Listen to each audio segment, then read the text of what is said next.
नमस्कार, मैं उदास श्रीवास्तव। आप देख रहे हैं आज बिहार समाचार। इस समय पहुँचे हैं सीवान जिले के हसन एमएस नगर हसनपुर थाना क्षेत्र के तेलकत्थू गांव में, जहां आपको बता दें कि मछली पालन को लेके इससे पहले आपको एक वीडियो दिखाया गया था राम सुरेश पांडे का, जिनके द्वारा लगाया गया था पोखरा मछली मारने को लेकर मारपीट हुआ था। वहीं पे पहुँचे हैं दूसरे जो पीड़ित परिवार हैं उनके पास, जो विपक्ष पार्टी थे बीवा देवी मुकुंद बिहारी श्रीवास्तव के घर पे।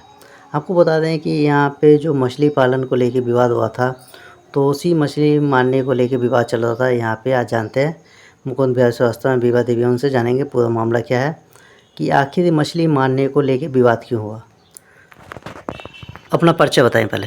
बीवा देवी है, पति का नाम मुकुंद बिहारी श्रीवास्तव है और मेरा घर तेलकत्थू है, थाना एचएम नगर हसनपुरा, जिला सीवान है।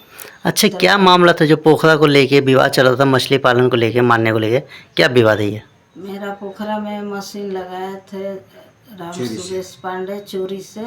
सुरेश पांडे उनका बेटा है, कुछ गुंडों के साथ कुछ गुंडों के साथ मिलकर ये लोग मशीन लगाए थे। मेरे को पता चला, मैं थाना पर सूचना दी।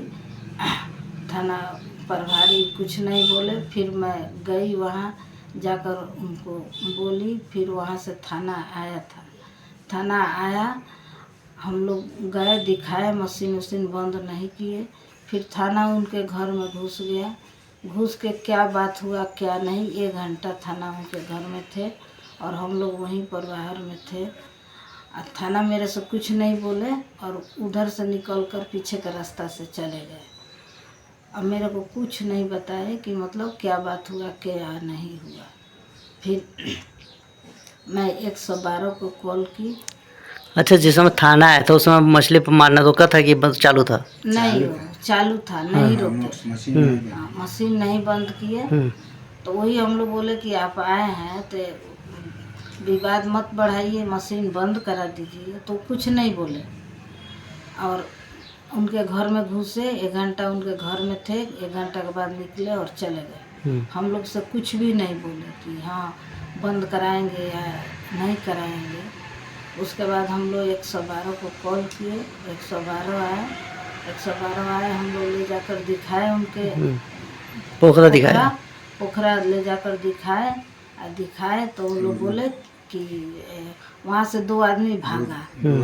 तो लोग मोटर बंद किए। हाँ, तब 112 वाले मोटर बंद कर दीजिए और बोले कि हमको उनका घर दिखाइए। तो हम लोग उनका घर दिखा दिए।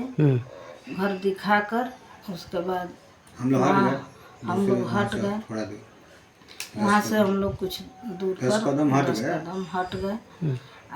तब 112 से विवाद हुआ इन लोग को। उसके बाद 112 चला गया। उसके बाद हम लोग के साथ मारपीट करना शुरू कर। मुकुंद भैया जी, उसके बाद से क्या हुआ ये बताइए। उसके बाद से क्या हुआ? उसके बाद से 112 वाला आया था। 112 वाला से उनसे विवाद हुआ।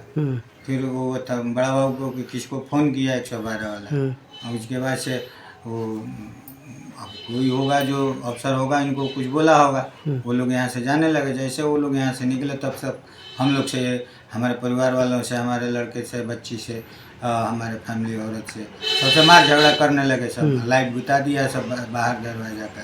और उसमें कुछ बाहर से के भी जो 1-2-4 गुंडे थे, वो सब भी मिलजुल के हमारे परिवार को, हमको, सबको मारपीट करना शुरू कर। अच्छा, कौन कौन लोग थे जिन्होंने आपके साथ मारपीट किया, नाम बताइए। अरे उसमें तो वो संतोष पांडे था, मंतोष पांडे था, सिराज मियाँ था और वो एक मोटू मियाँ जिसका एहसान नाम है ना, ये सब थे। और भी कुछ ऐसे आदमी थे 2-4 बंदे जिसको हम लोग नहीं रात में पहचान सके, लेकिन आदमी वहाँ पे 10-12 आदमी थे। तो उसके बाद जब आपके साथ मारपीट हुआ था तो आपने कि थाना को पे सूचना दिया था? हाँ, मारपीट हुआ हम लोग को। उसके बाद से हम लोग सुबह हम लोग थाना पर गए। बीच रास्ता में सब घेर लिए और घेर के हम लोग को पिस्टल दिखाने लगा और बंदूक दिखाने लगा। उसके बाद से बोले यहाँ से भाग जा जल्दी से, अगर थाना पर जाएगा तो गोली मार देंगे। हमारे पीछे कोई हमारा कुछ नहीं बिगाड़ सकता। प्रशासन हमारा कुछ नहीं बिगाड़ सकता। हाँ, प्रशासन हमारा कुछ नहीं बिगाड़ सकता है, कोई भी कुछ नहीं बिगाड़ सकता है। सब अगर जाएगा थाना में तो गोली मार देंगे। अच्छा, उसमें एक वीडियो भी सामने आया है कि राम सुरेश पांडे का कहना है कि वहाँ पे जो पोखरा है वो निजी पोखरा है उनका, जो मुकुंद बिहारी है उनके पिता सत्यनारायण प्रसाद का पोखरा है और ज़मीन था, उसको हमने लिखवाया है, क्या कहेंगे इस पर? वो सब जालसाजी से लिखवाया है। हमारे पिताजी कोई भी काम करते थे, हम लोग बाहर रहते थे, अपना कमाने दमाने के चक्कर में कमाते थे। हमारे पिताजी घर पे रहते थे, उनसे ये सब कोई मतलब नहीं था। वो तो रेलवे में गार्ड थे, उनको पेंशन मिलता था, उनको किसी चीज़ की कमी नहीं थी, ज़मीन जायदाद था ही। वो तो खुद ही दूसरे तीसरे को खिला देते थे, पिला देते थे, जो बना देता था खिला देता था। हमारा फैमिली था, घर में सब बनाता खाता रहता था। उनको किसी चीज़ की कमी थी? कौन सा शादी ब्याह घर द्वार बनाना था कि उनको ज़मीन बेचने की ज़रूरत पड़ गई? वो तो पेंशन खुद ही उठाते थे, उनके खर्चा से ज़्यादा तो उनका पेंशन ही मिलता था, तो उनको बेचने की क्या ज़रूरत थी? वो तो सब जालसाजी किया गया था।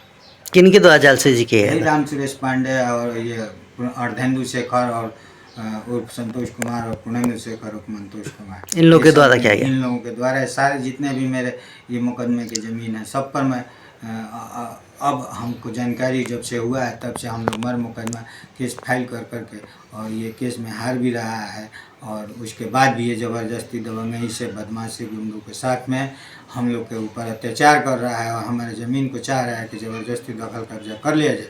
और प्रशासन से मैं यही कहूँगा कि इसका उचित न्याय किया जाए और खुद के आ कर के अधीक्षक साहब चाहे जो भी प्रभारी हैं वो आके इसकी जांच पड़ताल किया जाए। हम लोग हर तरह से तत्पर हैं कि हमारे से आप पूछिए, जिसकी गलती है उसको सज़ा दें और हमारे ज़मीन को वो किया जाए कि हमारा ज़मीन हमारे हक में हो।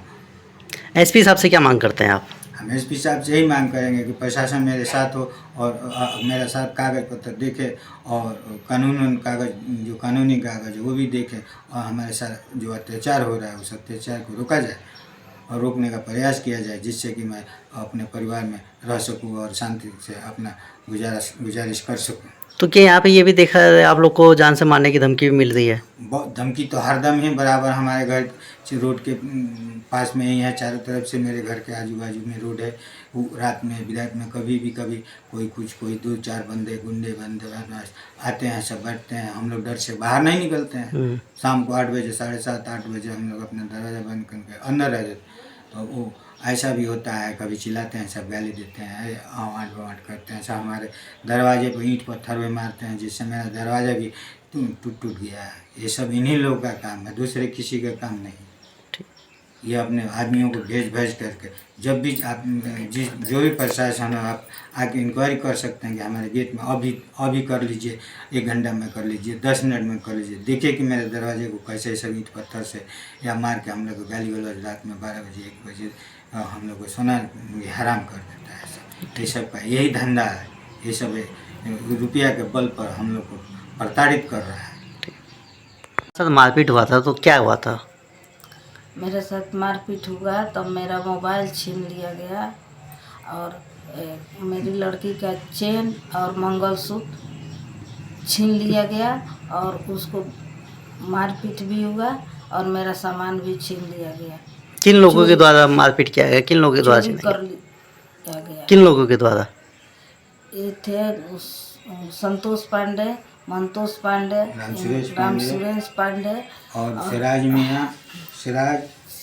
मियाँ, मोटू मियाँ और 2-4 आदमी थे जिनको हम पहचान नहीं पहचान सके। और मेरा सामान भी छीन लिया गया और हम लोग के साथ मारपीट भी हुआ। जैसे आप देख सकते हैं कि यहाँ पे इन लोगों के द्वारा बताया गया है कि यहाँ पे इन लोग की जो ज़मीन थी उसको जालसाजी करके राम सुरेश पांडे, संतोष पांडे, मंतोष पांडे के द्वारा लिखवाया गया था। और उसके बावजूद भी यहाँ पे जब इनके प्रशासन आती है यहाँ पे प्रशासन के सामने क्या करते हैं, गाली गलौज करते हैं। गाली गलौज करने के बाद से उनके साथ जब चले जाते हैं तो उनके थाना 112 के जाने के बाद से तुरंत इनके लोग के साथ मारपीट चालू हो जाता है। उसके बाद से थाना को सूचना भी देते हैं तो थाना आता नहीं है। यहाँ तक कि इन लोगों के ऊपर FIR भी दर्ज हो जाता है। यहाँ तक कि जब ये थाना FIR देने जाते हैं तो प्रशासन FIR लेता नहीं है, आवेदन लेता है पर FIR दर्ज करता नहीं है। उसके बाद से ये लोग क्या करते हैं, इधर SP के पास जाते हैं, DSP के पास जाते हैं, वहाँ से पैरवी लगाने के बाद से तब जाके इनके FIR दर्ज होता है। आगे SP साहब से कहेंगे कि एक बार देखा जाए प्रशासन के ऊपर जो MS नगर थाना के द्वारा इतना बेरहमी से अत्याचार किया जा रहा है तो ऐसा थाना प्रभारी के द्वारा ना किया जाए। जो भी थाना प्रभारी यहाँ पे बैठे हैं, हर किसी की मदद करने के लिए बैठे हैं, पर इनका एक ही पक्ष के तरफ से काम किया जाता है। क्या वजह है कि एक ही पक्ष से काम किया जाता है? तब तक आप हमारे साथ बने रहिए। आप देख रहे हैं RBR समाचार। धन्यवाद।